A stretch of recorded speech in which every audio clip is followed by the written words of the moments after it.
Roth IRA or traditional IRA? This is one of the most common questions in personal finance, and the wrong choice could cost you tens of thousands of dollars in retirement.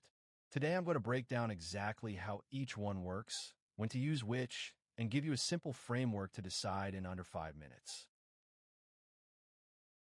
A traditional IRA lets you contribute pre-tax dollars, which means you get a tax deduction today. If you contribute $6,000 and you're in the 22% tax bracket, you save about $1,320 on your tax bill this year. Your money grows tax-deferred, meaning you don't pay taxes on gains as they happen. But when you withdraw in retirement, every dollar is taxed as ordinary income. A Roth IRA is the opposite. You contribute after-tax dollars, so there's no tax deduction today. But your money grows completely tax-free, and when you withdraw in retirement, you pay zero taxes. Not on the contributions, not on the gains, nothing. If you invest $6,000 and it grows to $60,000 over 30 years, you get the full $60,000 without giving a penny to the IRS. In 2026, you can contribute up to $7,000 per year to an IRA if you're under 50, or $8,000 if you're 50 or older. This limit applies to the total across all your IRAs combined. So if you put $4,000 in a Roth, you can only put $3,000 in a traditional for that year. The core decision comes down to one question. Will you be in a higher or lower tax bracket in retirement? If you expect your income and tax rate to be higher in retirement, choose Roth. You lock in today's lower rate. If you expect to earn less in retirement and drop to a lower bracket, choose traditional. You defer the taxes to when the rate is lower. For most young people early in their careers, the Roth is the smarter bet. There's a catch with Roth IRAs.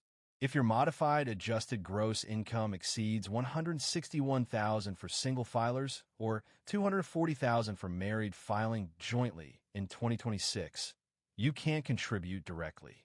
But there's a legal workaround called the backdoor Roth. You contribute to a traditional IRA with after-tax money, then immediately convert it to a Roth. It's completely legal and widely used. Traditional IRAs force you to start taking required minimum distributions at age 73.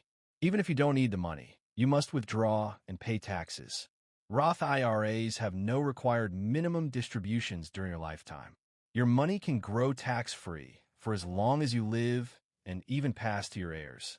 You can also withdraw your Roth contributions at any time without penalties, making it a more flexible option. Choosing the right IRA type over a 30-year career can mean a difference of $400,000 or more in after-tax retirement wealth.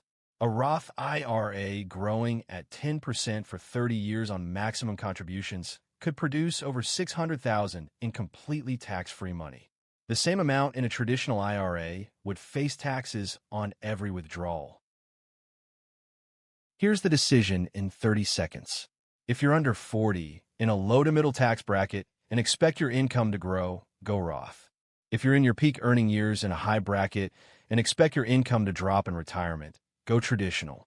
If you're not sure, do a Roth. Tax-free growth is hard to beat, and you maintain maximum flexibility. When in doubt, Roth it out.